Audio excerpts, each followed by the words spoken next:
Okay, welcome back. So we have spent a couple weeks talking about some of the different color varieties of quartz. There is a little bit more about quartz that I'd like to talk about in upcoming weeks, but today I'm just going to focus on the last few color varieties.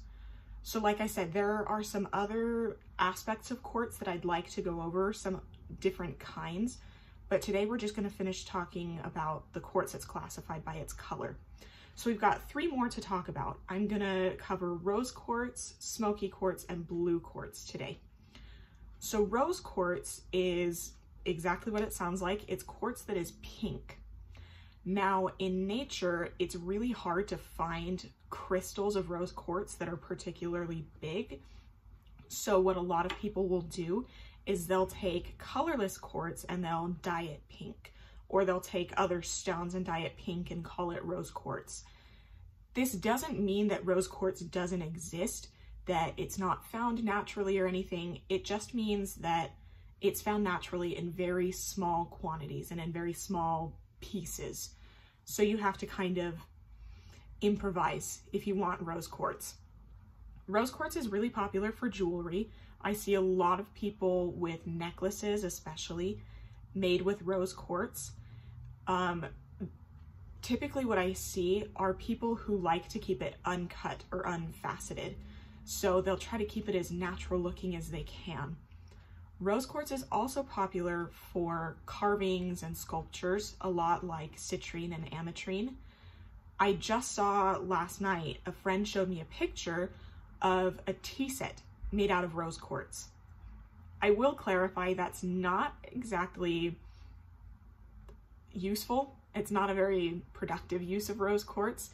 You're probably going to damage the stones and it's probably going to make your tea taste a little bit weird, but it's really beautiful. So I think that it's worth looking at, and I think that it deserves some attention and some highlight.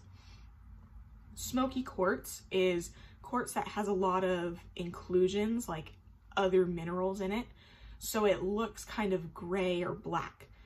And the depth of that black color that you get in smoky quartz is all dependent on how many other minerals you have in there.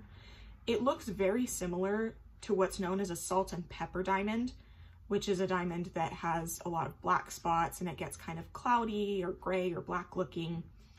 This is another one that's really popular for jewelry because it's really unique. I don't see a lot of jewelry made with dark stones these days. A lot of people like diamonds or they like their colored gemstones, but it's just not quite as common to see jewelry with gray or black stones. So that's what smoky quartz is really good for. It's a really affordable way to have some really unique jewelry that's a really awesome talking point at parties and events and stuff. And then the last one is blue quartz, which hasn't been given an official variety name. They just call it blue quartz, but I think that's pretty self-explanatory, so I don't really see the point in trying to name it. This is another one that's a lot like smoky quartz. It's a really good alternative to sapphires or aquamarine, which we'll talk about. And it's just a very unique gemstone to have in a necklace, because when you picture quartz, I think most people picture rose quartz or smoky quartz or colorless quartz that's clear. So blue quartz is another one that's really unique, and it's really fun to put into jewelry, and it's really fun to say that you have it in your stone collection. These three I decided to lump together because they're all very popular in the world of healing crystals and power enhancing crystals.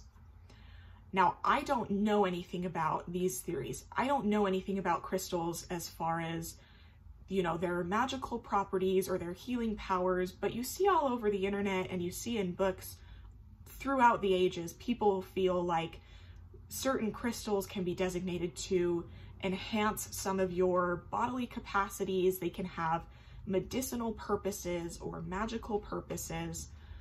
So I would like to look into this, and I plan on doing a video a few weeks down the line on this. And I wanted to extend an invitation, because I know nothing about this yet.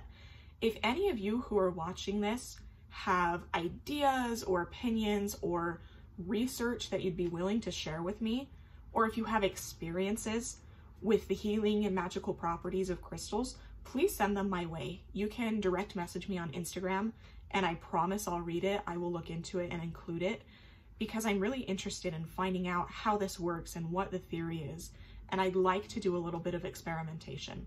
So again, any information you have on these ideas, whether it's, you know, from a work of fantasy or a scientific article or just an opinion article, send it my way and I will look into it.